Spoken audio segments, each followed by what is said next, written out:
the Titans, the division is ours. I don't care what Houston did yesterday. They're going to go get their Letterman jackets again. The Indianapolis Colts are 2-6 against the Titans since Pat McAfee came up here and did his wrestling announcement. And the Jacksonville Jaguars, they haven't had back-to-back winning seasons since I was a senior in high school.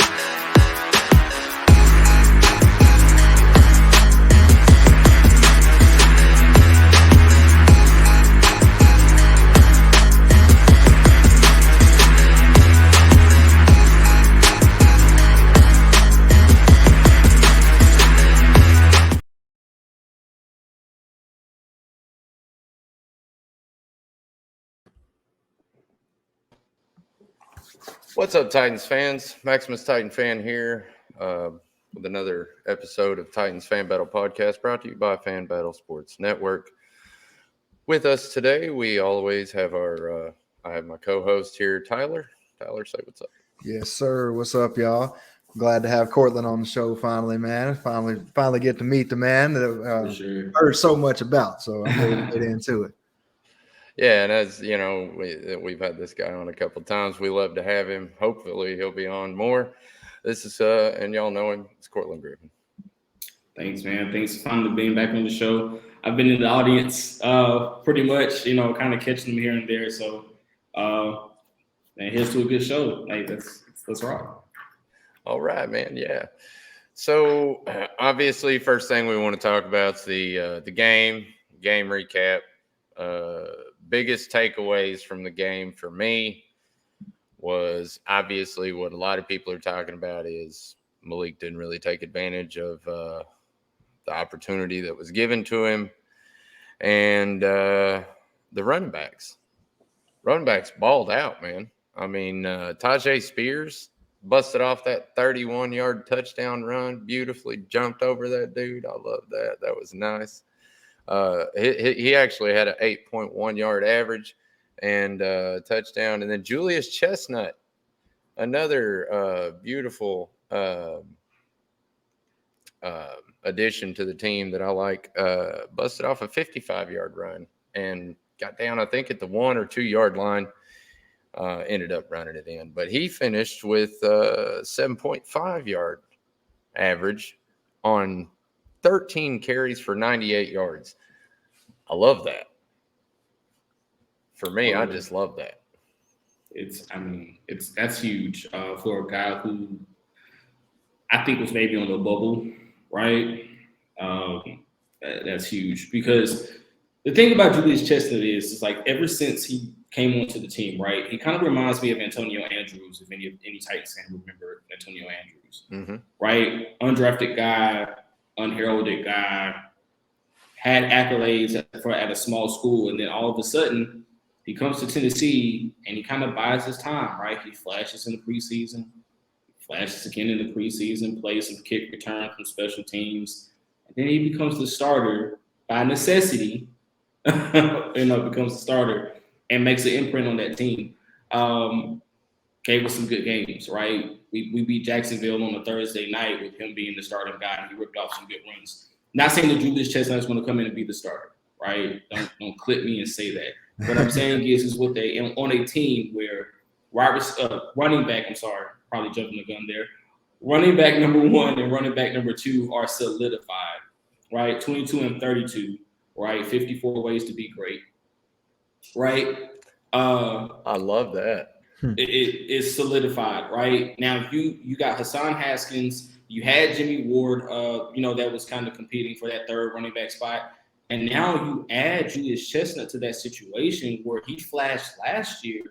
Hassan hasn't really, outside of a rushing touchdown, hasn't really done much outside of special teams since he's been with Tennessee, right? He also has the off the field thing going on, so we don't know what that's going to result in. And then Jimmy Ward was hurt in the first preseason game against Chicago, probably going to end up being cut right after this week. Yep. And then Julius Chestnut's the only one that's produced and also been healthy and available. So almost by law of attrition, right, that guy's going to make the roster. He's a guy that was on the bubble. He's probably going to make the roster. So I feel better having Julius Chestnut be my running back 3 behind Tajay and Derek than, nothing against Hassan. I think he's a very good. I had him as a highly, one of my kind of diamonds in the rough guys coming out of Michigan. He just hasn't panned out. And then the off the field thing is kind of hampering that. And then Jimmy Ward, a guy who was flashing during camp, unfortunately got hurt. Julius took advantage of his time and his snaps, which is what you want.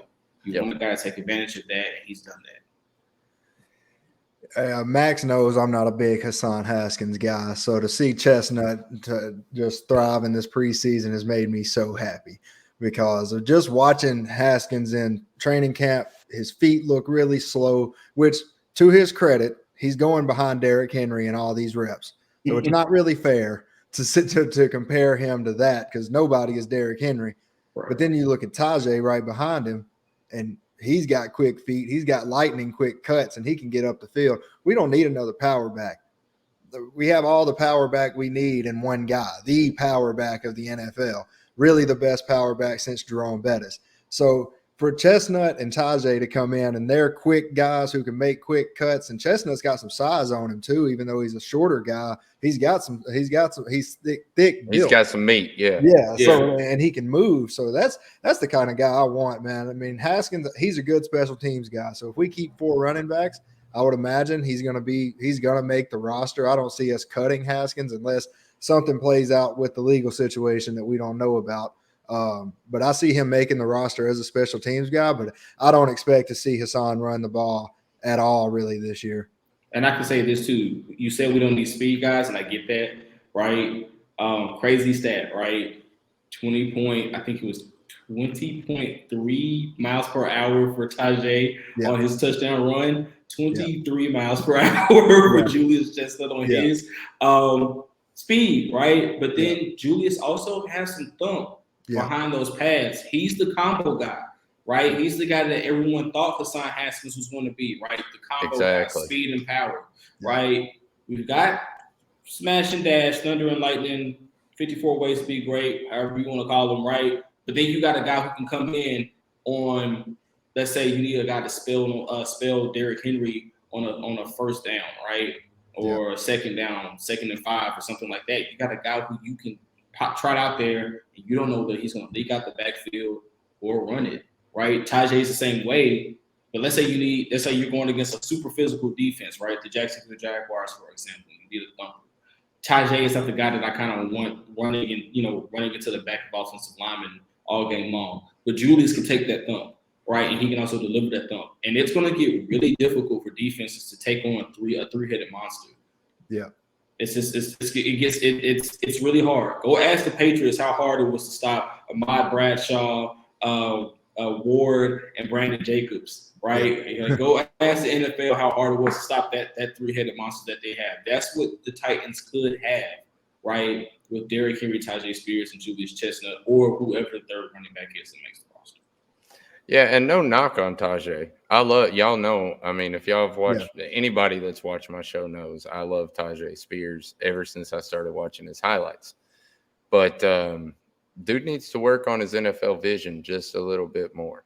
So there's 2 different runs that I can call to mind in both the games, one in each game, where he missed a hole that would have given him major yardage.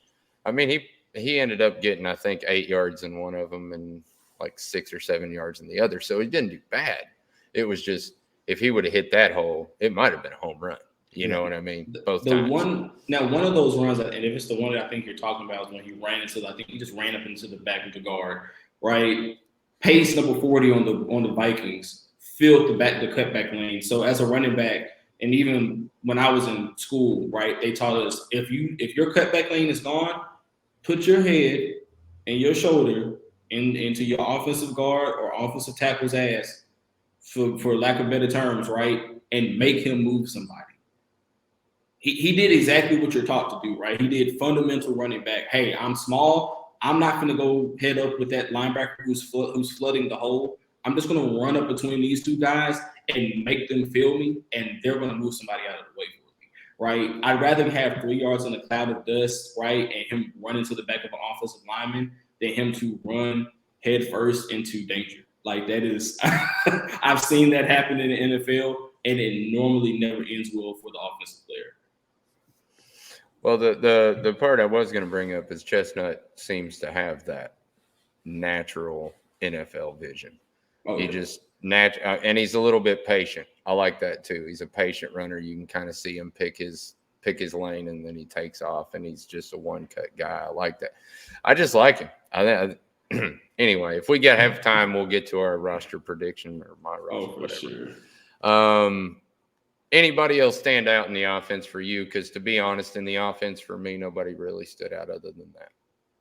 Ooh, I got 2 guys, but I'm gonna let you go first, Courtland. Thomas Odukoya. Yes, sir. There's one. is a, I mean, for lack of better terms, man, the guy is a force when it comes to run blocking. If you look at both Tajay Spears and Julius Chestnut's runs, touchdown, or I should say not touchdown, almost touchdown, right, and touchdown runs, it's sprung off the back of number 89, right? And it's not just he's holding a guy up and he's shielding a guy. No, he's taking guys out of the picture. Like, whoever's lined up in front of that guy, he's completely wiping them out. This isn't Jeff Swain. This isn't Craig Stevens, who I loved. I'm not downing to Craig Stevens, but this dude literally, people talk about Darnell Washington in Pittsburgh, rightfully so, right? He's like another offensive tackle on the field as a tight end. But Odukoya, as a guy who came from the foreign, program that the NFL had going on, for him to come in and be this effective running as a run blocker, don't think Mike Vrabel and Tim Kelly don't see that. Don't be surprised if he's your tight end 3 on the roster and he comes in to play the quote unquote Jeff Swain blocking tight end role, because that's what he does well. And here's the thing. He can also catch the ball, guys. He's also athletic, right? He's running downfield. Look at the tape. He's running downfield with guys. And I mean, for all of that it's worth, right? Another guy that kind of stuck out to me was the offensive tackle Murray. He just stuck out to me. Nothing came from his side, right? He's a big body. He's a shielder. Great hands, had great hand placement, great hand technique, good kick step. Those 2 guys stuck out to me. And I know the offensive line, it's easy to lose those guys because they're not, the sexy picks and they're not getting the ball in their hands. But in preseason, looking at those 2, I was like, if that's what we have to look forward to, and those are our filling guys or our role-playing guys, I'm okay with that. Those 2 guys should make the roster. Odukoya, is that how you say his name? Odukoya? Thomas Odukoya. Odukoya. Yeah. Okay. I couldn't. I've been confused on that since I first saw his name. But you're going to hear Odukoya. You're going to hear Odukoya. It's Odukoya. Well, we've heard about 5,000 pronunciations of Tua's name since he was a freshman in college. Oh man. I thought he was a monster, man, and for us to have a tight end 2 in Wesco right now, I think that he could easily take over that spot, because I want Josh Wiley to succeed very badly. But if he can't, then at least we have another option to go with tight end 2, and somebody who's going to run block and be a monster run blocking too. If like you said, if he can catch 4 passes this season, he matches Wesco's career total in receptions. So, and that's through like 3 or 4 years now. So that guy, I'm really keeping an eye on him. But another guy I was really impressed with, and we kind of knew that he was going to be better, but Aaron Brewer at center, if you watch the Tajay touchdown run, he sprung that too. He sealed off the nose tackle. It was a 3rd string nose tackle. I'm not getting too excited here, but he sealed it off. He looks explosive at center. He had the bad snap, but other than that, that guy, he went crazy. So I'm expecting big things from him at center too. If we can get another good center right after Ben Jones, then we're truly blessed at that position, because that's not something that happens all the time. Oh, for sure. He's a highly graded guy. He was a highly graded guy last year at center. So when he moves from left guard to center, his grade went way up. So I was expecting that from him. That's his natural position. Yeah. And even though it was a third grade, I said third grade, second string, third string guy, he did that to some starting guys last year. So I mean, it's not new, right? He's not new to this, right? And I hate to use the cliche, he's not new to this, he's true to this, but he is. And he came back this year. You can tell he's in shape. He's also thicker. In the neck and the arm area, right? Like, he came back with the mindset of being the starter this year, not being a on the bubble roster guy or a backup. So I definitely like what I'm seeing from him as well. Yeah, I'm excited about the interior line this year. The tackles are a question mark, no doubt. Left tackle, less of a question mark.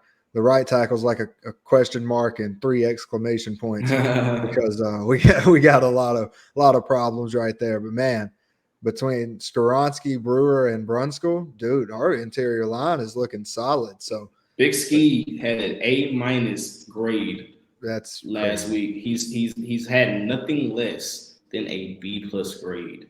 Yeah, his entire preseason. So if that is what we have to look forward to, then I'm happy with that. Yeah, I agree, and I agree with that too. Yeah, they'll figure it out. They'll get somebody in there. If Hubbard doesn't produce, then I think they look to Murray or maybe Jalen Duncan at that spot. But I don't worry about that. I think it'll probably take a couple weeks into the season, as it usually does when you change your entire offensive line around. Yeah. But all right, we're on to the defense, and the defense is pretty easy for me, because not a whole lot shined for me in the defense. The only thing that really shined for me in the defense was Caleb Murray. I mean, Caleb Murray had 2 sacks. He had a sack in the last game. I don't think we can ignore Caleb Murray anymore. I don't think you can let a guy like that, who shows off that much talent and has a college record like that, even if it is not a Division I, who cares? When a guy shows up like that in the preseason, you can't let him hit the waiver wires, man. So I think he pretty much solidified his spot on the roster with that performance.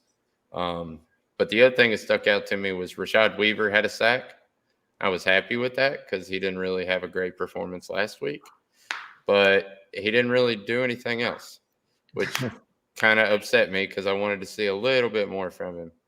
And the DBs, man, my gosh, my DBs, they are just, I mean, like, I don't know from pass play to pass play whether they're going to actually guard somebody or they're just going to get completely burned or intercept the ball. I mean, they just literally are all over the place. And I guess that's depending on who's out there. Yeah, but it's our second and third string that's out there right now. So it's not Kevin Byard in the starting squad that's going to be out there. These are all on the bubble guys. So I'm not expecting much, right? Like, if Justin Jefferson was out there, he probably would have went for 120 in the first quarter. Yeah. Yeah. And that's another thing I was going to bring up. Monty Rice, man. I mean, absent for 2 weeks now. So the lack of Monty Rice is very telling in the linebacker game. I think Dr. Gibby's pretty much taken over that spot. Yep. Neiman and Gibbons are probably going to be your linebacker 2 and 3. I was going to say. I will give a dark horse that I have to make the roster. Otis Reese IV, number 41, right? Safety convert almost had a pick, like, and not just like he broke on the ball. It was in his hands, like laid out ball in the diamond, right? And if he comes down with that, we're looking at flipping the field and you give your offense another chance. He's a new age, right? Like linebacker, right? I think he's like, I want to say he's like 6'2", 225, 230, right? Fleet-footed guy. Like I said, safety convert, played safety in college. Now he's converting down into the box, and he's played well. Good instincts. They like his speed. They like his vision, how he fills holes, and he's a thumper. So they like how he plays the game. And I think that play alone, like people think of those plays and like, oh, it's a one-off. But go look at the tape, go look at that game on Thursday or Friday, Saturday. Go back and look at that game. And then look at number 41 and where the ball is and where he is. Yep. He's normally somewhere around there. Another guy that stuck his nose in, he's been sticking his nose in, and I think he's going to be damn good for us is number 33, Eric Garrard. I was going to say, Garrard, yeah. He, on a 3rd and short, he stuck his nose in and made a play. Most guys are not. Most cornerbacks that are 5'8", 5'9", 180-something pounds are not sticking their nose in and hitting a guy who they were lauding. Right, the Vikings have been lauding their running back. Oh, he's got contact balance, speed to power. He's so thick. He's so hard to bring down. He got in there and stuck his head in there and thumped that guy. Mm-hmm. And I mean, you can tell. And Mike probably say you play safety in a corner. When you're a smaller guy, right, you thump a running back. Sometimes you take the brunt of it. Sometimes you get some of that recoil. And he ended up on the ground, but he made the play, and I think that was big. And then he also showed his explosiveness in the return game. Now, he had the muff, which thank God didn't sting us, right? He picks it up. But the fact that he picked it up and was able to get 15 yards is amazing, right? You don't see, and I haven't seen that since Pac-Man Jones was doing it, right? So, drop a punt on purpose. It almost seems like on purpose, and picks it up and gets out of there. I will say this, though. Trey Avery might not make the roster just because, and this is hyperbole and sarcasm. He might not make the roster because when your return man is screaming fire, fire, that means look at your feet and get out of the way. The ball is somewhere around you. Why did you see the ball and try to jump over it? That cost us a position. Come on, dude. And that's a Mike Vrabel. He's a stickler for those kind of things, right? Like, don't be ourselves. Don't make the costly mistake. You made the costly mistake. Believe me, that is going in the black mark in the book, and they're going to evaluate that when they go to make these cuts. I did notice right after that play, though, that Vrabel actually made a point to come over and talk to him and kind of gave him a pat. And it was like, I mean, because I feel like he's going to make the roster. He's going to make the roster. Like Mike Yeah. said, he's going to make the roster. Mm-hmm. I'm just being a jerk, right? It's just when I see those kind of plays, 2 weeks in a row, right? Yeah. Like I put it on Twitter. I posted it on Twitter first half. My first half takeaways was special teams has been sloppy, right? Yeah. And the special teams, it seems like the last 2 weeks. That was almost like the one thing, like when the I don't know if you guys probably remember when we were going like 2-14, 5-11 back in the day. Our special teams was almost perfect. Where it was like it's the only thing on the team that's like you can look forward to, right?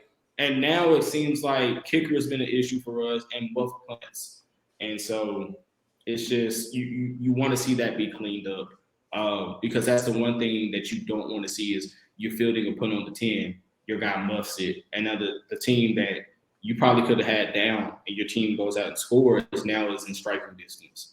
Yeah. So, I think how do you say his name? Garrard. It's Garrard.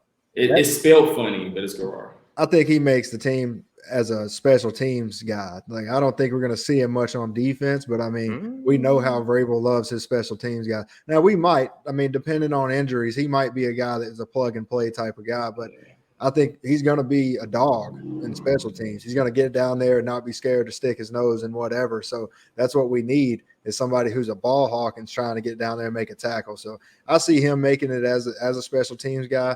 And I think Brian here, maybe there's only room for so many special teams guys, though. They did waive A.J. Moore, who was brought in to be a special teams guy. So that could be how Marsh makes the roster, right? Like Marsh could, because he has played well. I just don't think he's going to be like a depth guy, right? He's not going to be like a Joshua Kalu. He could be, right? He could be that guy. But we've seen guys like Dane Cruikshank, right? Josh Kalu, those guys make the roster and then kind of play some defensive and kind of grow into a defensive role, right? Or find a place on the defense. That's the one thing that Bruce, that Bowens and Vrabel do well is they find guys' roles on the team, right? You're not just there to be a body. They find your role and they play well in it. So he could. Marsh, you could keep Marsh and Avery. Avery is definitely going to make the roster because he's played well, right? For us, we've seen him fill in. Of course, people say, oh, well, he couldn't guard AJ Brown. Half of the league can't guard AJ Brown. So I don't. Right, so I'm not expecting him to go out there and shut that guy down. What I am expecting him to do is play solid, like he has, and he has. He had an interception against Chicago. Didn't play horrible. I think he had like a 76 point something grade. If you like Pro Football Focus analytics, right? So he graded out as like a C+ coverage grade. So that's not bad. Yeah, in my opinion, we keep Garrard, not Marsh. Yeah. That's just my opinion. And some of these guys could make practice squad. Like, don't forget, we got 10 practice squad slots that we can fill with some of these names. So anything else stand out on defense for you guys? I don't know how we haven't talked about it yet, but Tierre Tart, man, unblockable. They couldn't block the guy. That man, he looks like he's on a mission this year. He's going to get paid. He's going to get paid next year. They kept him out there a little bit extra, I think, because of the whole practice thing or whatever. But so he got some plays against some seconds and some thirds. Yeah, you know, even the first. He's done it again. Another guy like Aaron Brewer has done it against starters. And the good thing about him is Naquan Jones. There's some guys that have made the roster that are probably not going to be on the team next year or this year. Right, like Naquan Jones is probably getting cut. Monty Rice is probably going to get cut. And we have approximately $125 million in cap space, which ranks us top 5. I want to say top 3 in the league next year. Believe me, Tierre Tart is going to get a cut of that if he plays well. Because he's played well he's played well, and that's from being an undrafted free agent, and it always seems like our interior defensive line. I don't know if you guys ever see trends. I kind of keep track of Titans trends. Running backs are always a thing for us, right? We always seem to find good running backs in the draft or, like whatever.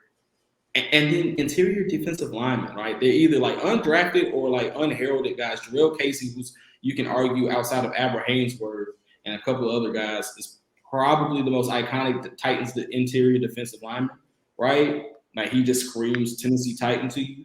Yep. Number 99 was a 6th round draft pick out of USC. No one wanted him because he had little legs, right? Those pencil legs made him got him a lot of money paid. Okay, right? So Tierre Tart could be in that next in line, right? We got our franchise guy in Jeff. Every franchise guy needs that guy that's next to him to kind of help him out, and Tierre could be that guy. So I think he's going to get a cut of that. I could see him getting somewhere around $7.5, $8 million a year for 3 years. Yeah, I think he's gonna be one of the most loving recipients of having Jeffrey Simmons, Danico Autry, Harold Landry, Arden Key, Rashad Weaver, hopefully Caleb Murphy. Man, really, our passer. If you remember, do you remember what 3 years ago when we couldn't buy a sack? We couldn't have done a GoFundMe to get a sack in Tennessee. And now all of a sudden, like we have one of the best pass rushes, if not the best in the NFL. Yep. Man, we need health because this defense is nasty. Tyler, do you remember, and I'm pretty sure Max remembers, you guys remember when we had Kyle Vanden Bosch, Travis McCoy, you name it. Like it was like, who were these guys, right? We had Kevin Vickerson, right? And Jarrell Casey was like still a young guy in the league, right? You had all of these guys, and it was like, where does the pressure come from, right? Yeah. Travis Boyd's in the backfield. Cal Vanden Bosch is in the backfield, and then Jarrell Casey's in the backfield, and it's like the pressure comes from everywhere. Then you had Stephen Tillich and Coleman McCarthy, right, rush up the middle. That's what this defense is kind of reminiscent of, right? But they're better, right? Yeah. Like Harold Landry is better than those. I'm not gonna say he's better than Kyle Vanden Bosch yet. Yeah, Vanden Bosch was a dog. He's on the way. He's a legend. He's definitely on the way. He's on the way. But Danico Autry, Big Jeff, right, rushing from the interior. Then they also can move around. Then you got Weaver, who has had a quiet preseason, but they're also Bowen is also not running the stunts and the flashes that he normally runs in the regular season, where these guys' athleticism and strength is going to flash. So can't wait to see it. I love the fact that our front four and front seven as a whole can get pressure from anywhere. It's going to be fun to watch him. And Caleb Murphy is a guy that I'm waiting to see, because if he can pan out, right, as at least a supplemental pass rusher. Exactly. Jesus Christ. Yeah. You got an entire new line that comes in, a new front five right there. Like back in the early 2000s, where we had two starting defensive lines that you could shuffle in and then like literally keep everybody fresh. Schwartz would put our starting defensive front out there, and then you'll see 5 guys run off the field, and 5 more guys run on the field, and then you see the offensive linemen Jesus Christ, we've been going up against these guys for 30 minutes. We got to go up against another set. It's going to be tough. Yeah. One thing, Max, I did want to touch on with the secondary, though, we kind of saw them really bow up whenever the Vikings got down the field. And that's something we've seen repeating for the last 2 years. Not as much 2 years ago, but last year. We had a really bend, don't break attitude on defense. We kind of go with the attitude that field goals aren't going to beat us. So, I mean, if we give up 5 field goals in a game and we score 3 touchdowns, I'll take it. I'm good with that. You can get 700 yards for all I care. If you get 15 points out of it, have fun with it. We're going to win. So, especially with the offense this year revamped, hopefully, if our wide receivers can just get in some bubble wrap, man. We'll get into that later. Yeah. All right, man. So special teams, not a whole lot to talk about. Trey Wolf hit his lone field goal of 22 yards. Not very impressive. I think this is shit excellent job to lose. Yeah, and I mean, I don't. It's a lesser two evils. Yeah. I have a theory, and I'll get into that later. But Karis Jackson, I know Tyler has a kind of like I do with Colton Dowell, he does with Karis Jackson, and Karis Jackson had a amazing kickoff return for his first return. I loved it. It looked good. He hit the hole fast, had decent blocking, and got a good return out of it. The second one, not so much. Yeah.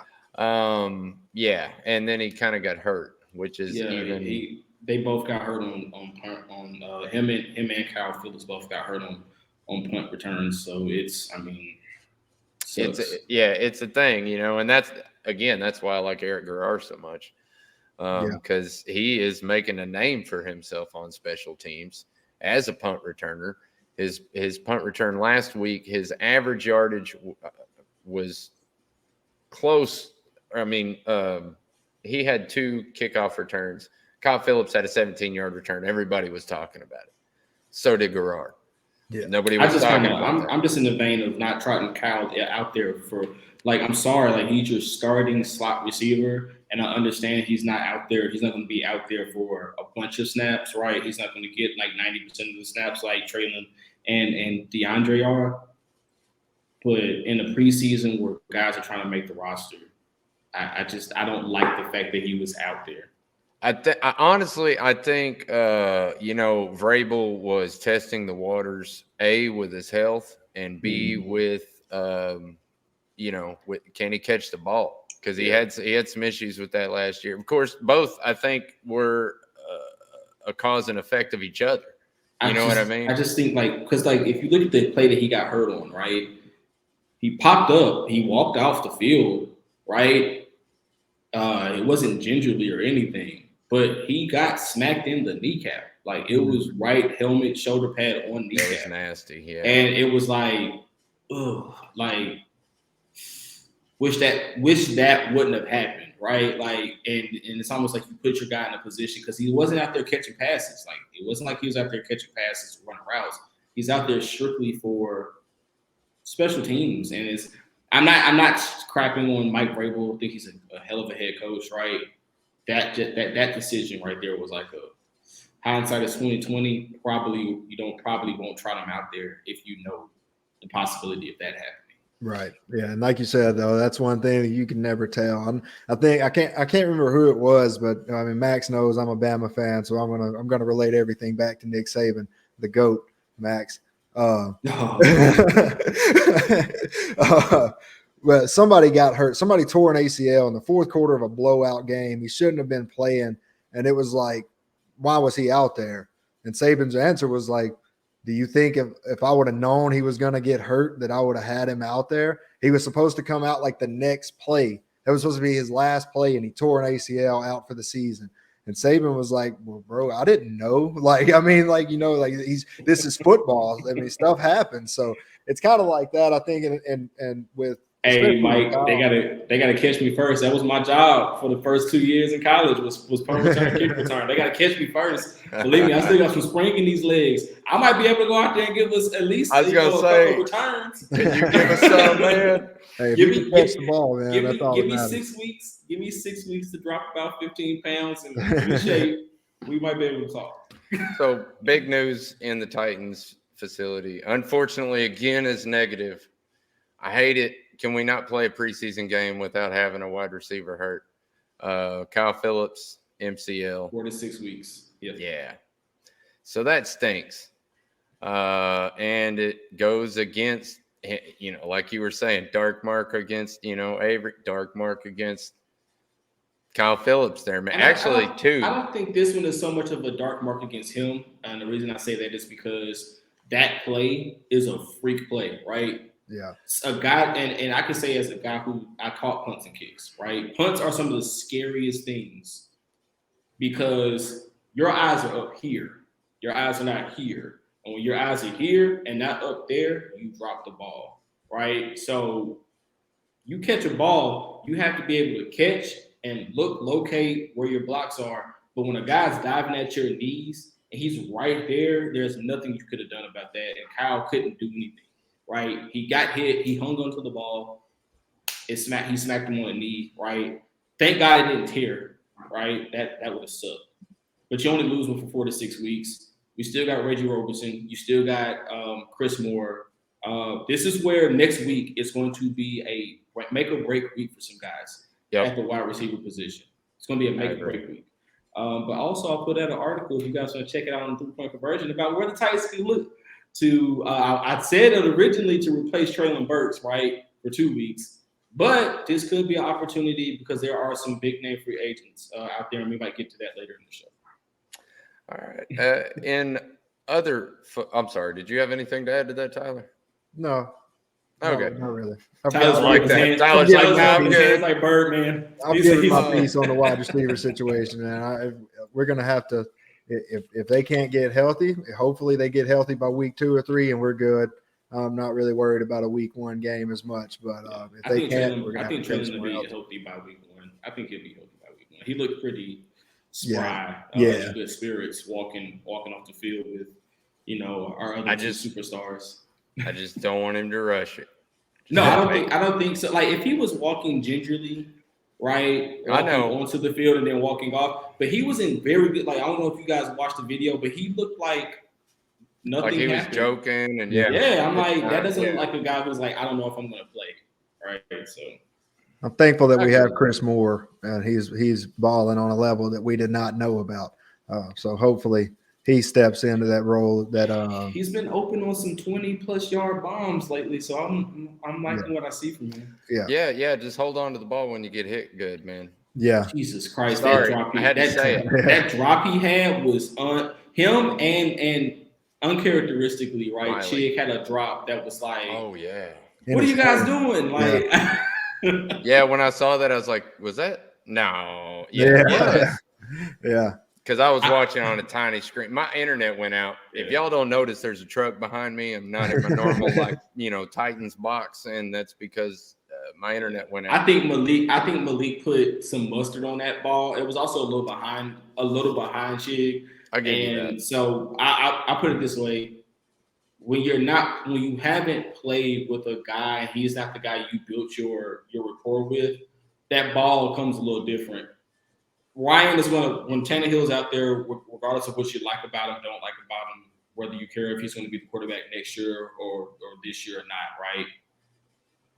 He's the quarterback. He's been the quarterback for the last 5 seasons, and he's the guy he knows where these guys like the ball, right? My quarterback when I was in college knew, hey, I like the ball out front, put it out front in front of me and let me run to it, right? I knew where the ball was going to be. When I played with the backup, different right? Like it was behind me or on the numbers, and now I'm having to kind of slow my stride down to try to adjust to a ball. Yeah. So I don't think Chig was expecting that ball to be, first of all, that hard, because Malik put some muscle. I mean, he hummed it, right? Yeah. I don't think he was expecting it to be that hard, and I also don't think he was expecting it to be high in a way. You can kind of tell he probably likes that ball to be probably on the numbers so that he can catch it and turn it upfield. Yep. Yeah. On Ryan Tannehill, by the way, you don't pay a quarterback $36 million to sit on the bench. You don't. So he's anybody who's conspiring to have Ryan Tannehill as the backup. You don't pay a man that much money for him to sit on the bench, and you're not going to trade him for $36 million. It's not going to happen. So, Mike, and I agree. I agree. That's why I was like, it's an egregious drop. But at the same time, I understand the drops because as an offense, I play only offense. I never played defense. Hands was way too soft to play defense. But I played all offense, so I understand how the change in quarterbacks can differ on a guy, like simple stuff like a catch, stuff that's kind of routine that you're a wide receiver, you get paid the big money. A guy like DeAndre Hopkins, he's going to catch whatever you throw at him, right? No matter how he likes the ball, he's going to catch it. But Chig Okonkwo is at the point in his career, he's still young, second year in the league. He's used to Ryan Tannehill throwing him the ball. Now, next year, when he's getting first-team snaps with Will Levis or Malik Willis on a pretty even basis, then we can, if he has a drop like that, then we can kind of lay into it. Yeah, it's just like with any other sport or martial arts or anything else, man. You do things repetitiously to build muscle memory. Right. And when you do something with somebody else so many times, and you try it with somebody else, like you said, the timing's just not right, or I mean, it's the same with. And Mike, I ain't trying to put it on Malik. I'm like I said, I think it's a natural football thing, and I hate that people are trying to put that on Malik. That's not Malik's fault. The quarterback's job is to deliver the ball to the receiver, and his faith is that you're going to catch it, right? But receivers, we are creatures of habit, and I say we because that's what I am through and through. We are creatures of habit. If I know that ball is going to be outside, right, like out, up and away, I know my hands are already out here, right? But if I'm used to having the ball here in my chest and the ball is up and away, it's almost an unnatural thing, like you said, muscle memory. So a drop is bound to happen. But again, like I don't think it's on Malik. I also don't think it's on Chig. I think both of them did their jobs, right, or tried to do their jobs. One guy just didn't do what you thought he should have done, which is catch the ball. Agreed, man. That's right on, man. So real quick, I just want to dust over this because it happened today, and it's not about the Titans, but it is about the AFC South. So what's up, Pat? But Jonathan Taylor got permission from the Colts to have a trade, which basically means that Jonathan Taylor's probably going to be traded. Yeah, I was going to say that we don't have two of the best running backs in the game of football in our division anymore. We're just going to have the best in our division. Correct. That's right. That makes it pretty easy to say who's the best. Well, I also saw where they were looking for a first-round pick or the equivalent out of a group of draft picks. So there's a good possibility he's not getting traded because who on earth is giving up a first-rounder for a running back? I can tell you somebody. Please do. Buffalo Bills. Because they here's the thing, right? And I know this is Titans fan battle, not Buffalo Bills fan battle. But Jonathan Taylor, right? And I said this before. I think the Bills their window is about to close, right? They're on the cusp of a window closing, right? Stephon Diggs says Stephen A. broke, right? He wants out of Buffalo, which I'm putting as much faith in that as I put in, it's snowing tomorrow. But if there's any merit to that, then that window is definitely on the way being shut. Getting a Jonathan Taylor in that backfield, which I've always said, I think Josh Allen is just missing a running back. I think he's just missing a run game behind him. And the Bills probably run away with that division, literally and figuratively, right? If they get a running back of Jonathan Taylor's caliber. If they get that, then yes, the scales tip, right? Because everyone's thinking the Jets are going to win that division, whether it goes back in the Bills' favor. I think they can give up a first-round draft pick. I don't think McDermott values first-round draft picks as much as, say, another team because he has so much talent on that roster. But I can see the Bills.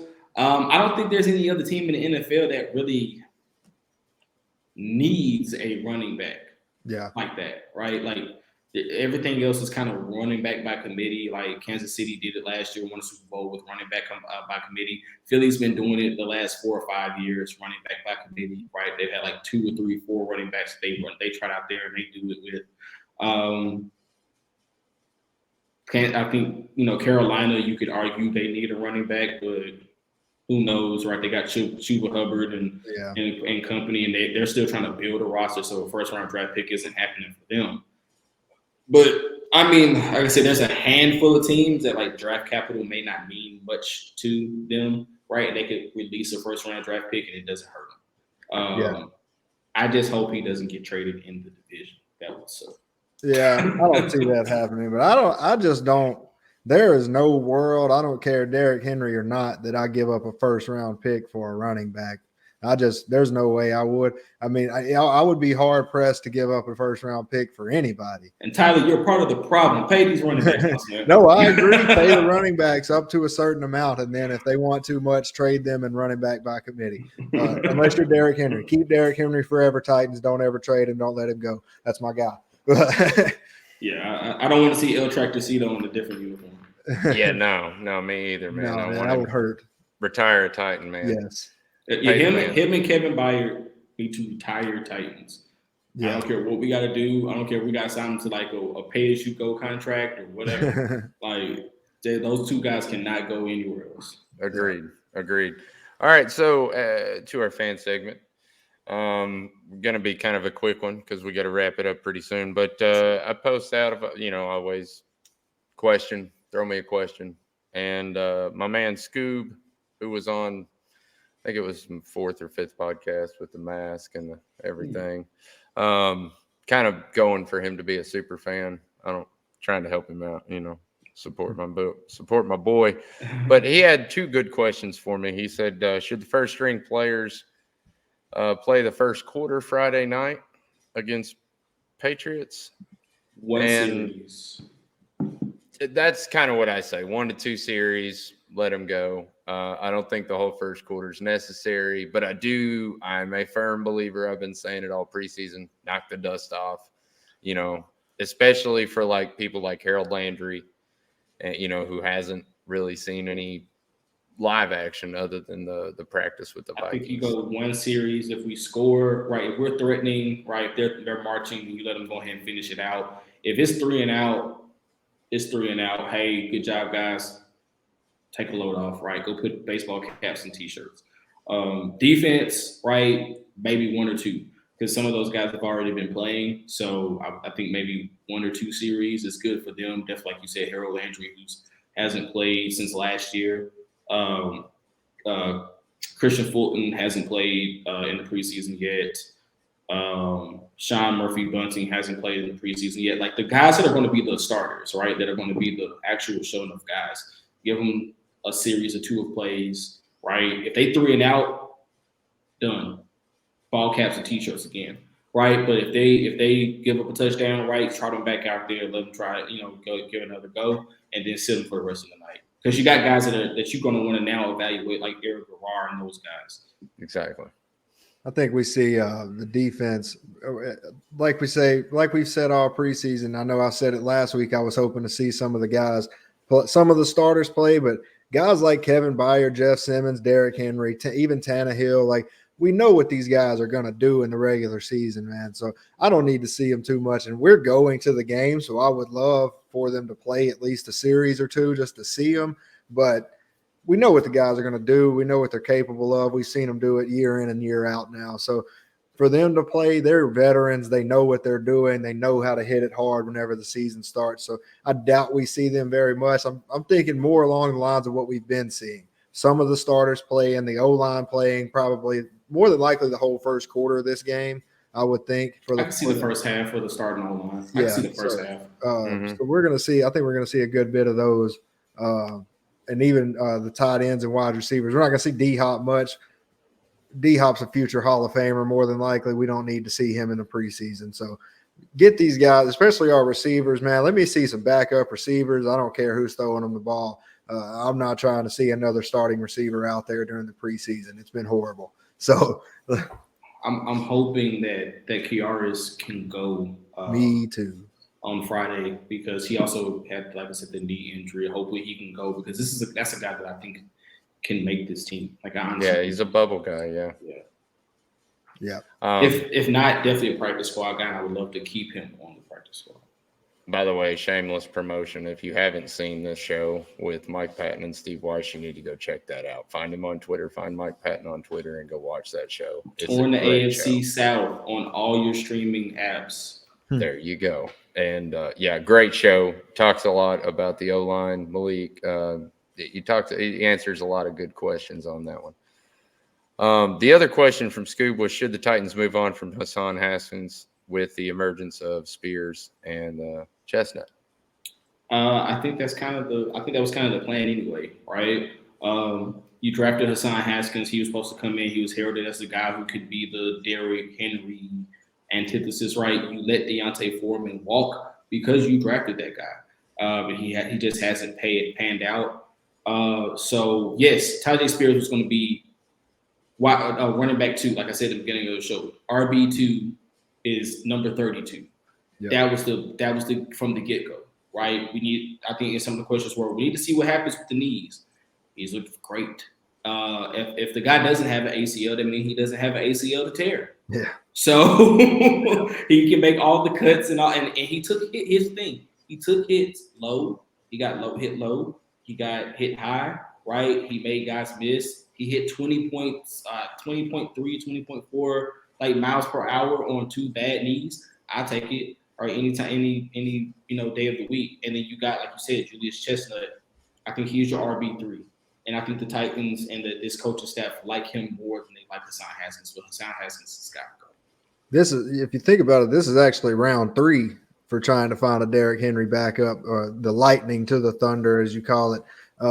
We had Darrington Evans gone, Hassan Haskins about to be gone, and then now we have Tyjae, and Tyjae looks to be what we've been trying to find in the other 2 guys. So, and Chestnut too. Chestnut looks better than both of those guys. And the fact that we have them both behind him, and like I said, if Hassan stays around, he's more than likely strictly a special teams guy, because I think he was like top 10, top 15 last year in special teams tackles. So just for that purpose, maybe. But like we said earlier, 53-man roster, you don't have much room for special teams specialists. So I don't care, to be honest. Like I don't really. Like I said last year and all this preseason and training camp, he looks slow.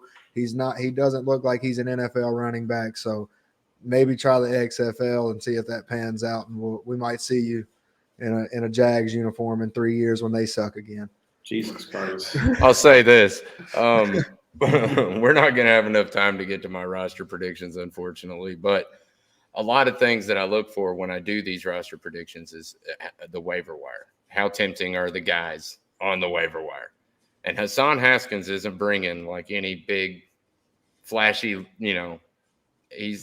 I doubt if he gets picked up on the waiver wire, to be honest. I mean, maybe on a practice squad for, somebody somewhere, but I'm just being honest. You know, I mean, he could find himself on the Carolina Panthers practice squad. I was literally thinking the Panthers. It's wild that you said that because that's exactly what I was thinking. Maybe somebody like Carolina who needs one more big first round pick. So maybe I could see him there.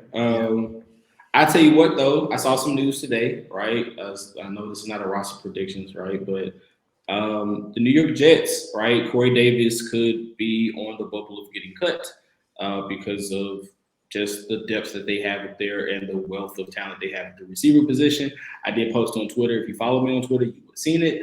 That it could be a possible reunion, right? He was one of the guys that I thought was going to get cut when they signed all of those guys in the first place. Like, I thought he was gone. They ended up bringing him back. I think if he gets cut, Tennessee should look into bringing CD84 back. And the reason is because even if you don't like him as an outside receiver, right, or as a receiver, period, if you stick, he's better than NWI, and he's better than any other option. He's better than any other option you have, right? No knock to Chris Moore or Kyle Phillips or any of those guys, but he's just better, right? If you stick him outside, D-Hop outside, right, 10 and 84, and then you stick Traylon Burks, which he ran a lot of slot routes at Arkansas. If you watch number 16 in Arkansas, right, he ran a lot of screens, a lot of quick outs that he turned into 60-yard, 65-yard, 70-yard scampers. That's where AJ used to do a lot of damage. Right. It could be an option, right? And it also makes his offense a lot more dangerous. Mike says he's not sure he's coming back. I didn't think so at the first, though. I mean, he could. This is not saying he is or whatever, but I think it should be something that they look into if he does get cut. I could see us looking into him, but man, I don't know. I liked him when he was here. I didn't want him to leave. I didn't want him to leave the first time. I thought we should have paid him what he was looking for, but because I felt like having him and AJ at the same time was something on the horizon, and it sucks that both of those guys that we spent a first and second round pick on, a top 5 pick, right, and a second round pick on are both on other teams now that both were green, unfortunately. I put it like this. I've never wished failure on a Titans player ever. I hope every Titans player succeeds. However, when we picked him with a top 5, I think it was, what was it, number 5 or number 6? Number 5. He was top 5. When we picked him, I threw the remote at the wall because I was like, bro, who is this guy? And I mean, a top 5 pick, when I see top 5, I'm expecting a superstar caliber player, and he was never that. So that's kind of, he never panned out. He had the potential, though, and that was the crazy thing about it. But we just, it was just kind of a frustrating moment, and it kind of put a damper on him in a Titans uniform for me. However, I can't remember who were the wide receivers in that draft day. I know John Ross is one of them. I think Jalen Ramsey, the cornerback, was I think he was picked like 8th. Was that the same draft? Yeah, I think that was the same draft. I'm gonna check it. Go ahead. I'm gonna let you guys go ahead. Titans stuff at the draft, and we didn't draft him, and then it's Jalen Ramsey, and we passed on him to get Corey Davis. So that's why I've always had a little bit of a disdain for Corey Davis. However, if we could get him back and he shows out, does anything good, 800-yard receiver for the Titans, then I'll be happy now because we have D-Hop and Burks. So we'll see. I was going to say, man, if you look back on his years with us, he was trending upward the entire time. Every year he had more and more yards. He was more and more productive. With the emergence of A.J. Brown, obviously, he started to break out. And I think, with D-Hop here, I don't think that's a bad pickup at all. I think that's a good pickup. However, I'm not sure how he would feel about coming back to Tennessee. I don't think he ended very well. So, Max and Tyler, are you guys ready to be really upset? So here are the wide receivers that were picked after Corey Davis. The Chargers picked up Mike Williams out of Clemson. Cincinnati picked John Ross, but that guy he never panned out. I was gonna say it's all right. But then after those guys, Zay Jones, picked by Buffalo. He's now in Kansas. He's now in Jacksonville. Curtis Samuel was picked by the Panthers. He's been on and off the injury. But Juju Smith-Schuster picked by Pittsburgh. Cooper Kupp picked by Los Angeles. And then the next receiver taken off the board was Taywan Taylor, who's no longer in the league. And then Chris Godwin was taken by the Buccaneers. And we used first-round picks on Corey Davis and Adoree Jackson. Yep, Kenny Galladay. Kenny Galladay was picked in that draft by the Detroit Lions. We ended up getting Jonnu Smith in that one. But the next guy that please stop reminding me of our bad picks. No other receiver out of that class outside of in the 5th round, George Kittle was picked. So yeah, man, yeah. With the 5th pick, and then we had a guy who's won a Triple Crown in the Super Bowl, and a guy Mike Williams who's now one of the up and coming superstars in the league after Corey Davis. So yeah. So, and no telling how many other Pro Bowl caliber players that were picked in that draft after Corey Davis, and just an upsetting draft. We haven't had a really good draft since we've had one in the past 10 years that was just really good. And why you do that to me, Courtlandt? I'm sorry, man. I'm sorry. I had to go look that up because I was like, who were the guys that got picked in that draft? Because we also ended up picking Adoree Jackson in that draft. Yeah. Dude, you could do that with every year with us, though. And then Trey Davis White was picked, I think, a couple of picks before that. That draft was crazy. How good this draft was. Marshawn Lattimore was picked number 11. That's what I thought we were going to pick, though. I thought because he wanted to come here. Yeah. He wanted to come to Tennessee. Well, yeah. He was Tennessee. He was a Titans guy, right? And then Corey Davis, I was like, what? I was like, we could have waited until pick number 26 where we picked Adoree Jackson to get a receiver because all of these guys were really good. So, yeah, when we picked Adoree, all I could picture was Bama torching him in that 52-3 game where they came out with the dog run out or whatever, where they were all on the ground and then got blew out 52-3 and Adoree looked horrible. He had the amazing comeback against Penn State that year, USC that year, and I mean he was. I liked him, right? I thought he was gonna be really good, and he just couldn't stay healthy. That was the only thing about him.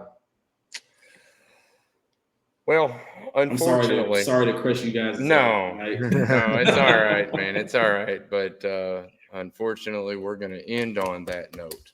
Gotcha. I hate to end on that note. Yeah, and I hate to end the show, period. I feel like we're on a roll here, and I always hate to do that. But, my hourly constraints.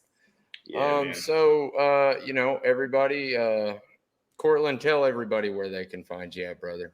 Yep. Well, you guys see the hat. It's the only hat of its kind. You can find me on the halftime show. We will be doing a special edition WNBA for all of you guys that do follow WNBA. This Wednesday, we'll be talking about expansion of the league and what that could look like. And then on Thursday, we're right back to the regular scheduled program on a regular edition of the halftime show. I will be talking top 10 at every position in the NFL, taking you through the NFL, top 10 quarterbacks, running backs, wide receivers, tight ends, offensive lines, the whole 9 yards. So it'll be about an hour and a half of just top 10. So tune into that. You can find me on Twitter at DC Griffey, and then also on Instagram at DC Griffey. I'm now verified. I have a blue check, so it's not hard to find me, right? I'm the only Courtlandt LM Griffin with a blue check, so that's amazing. And then you can find me in the comment section of the Titans Fan Battle podcast because I like it here. So. Right on, man. We always love to. I love to see you when I see you pop up in the comments. I'm like, yeah, my boy's here. and Tyler, hopefully I'll be at the game on Friday. Yeah, I was gonna ask you. Well, we'll talk about that after this. Anyway, go ahead. Tell them where they can find you at, Tyler. At Titan_always22. The Ryan Stonehouse Stan account. Show love to the specialist, baby. Titans, get us a kicker. These guys are not it. I'm showing love, but Jesus Christ, it's hard to show love to these kickers. Titans Fan Battle podcast everywhere, every social media platform. You can find us, come to us, tell us how bad we suck, whatever you want to do. Come talk crap to us. Just come engage with us, man. Come find us. We're trying to put content up all the time. Find us at the game Friday. A good note to end on right here, Max. I'm not sure what section we're sitting in. Please let them know.